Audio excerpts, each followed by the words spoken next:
Daripada Buraidah radhiyallahu anhu katanya, Nabi SAW telah mengajar mereka, yakni para sahabat, apabila pergi ke kubur salah seorang daripada mereka hendaklah mengucapkan Assalamualaikum ahli diyar minal mu'minin wal muslimin wa inna insya'allahu bikum lahiqun as'alullah lana wa lakumul afiyah, yang bermaksud Assalamualaikum wahai penghuni kubur daripada golongan mukminin dan muslimin, dan sesungguhnya kami insya-Allah akan menyusuli kamu semua, dan aku pohonkan kepada Allah bagi kami dan bagi kamu akan keselamatan.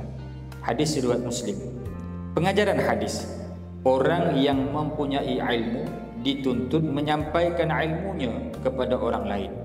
Yang kedua, mana-mana rombongan yang menziarahi kubur, memadai salah seorang daripada mereka yang memberi salam dan membacakan doa. Mudah-mudahan apa yang kita dengar dapat kita ambil pengajaran dan kita sampaikan insya-Allah. Assalamualaikum warahmatullahi wabarakatuh.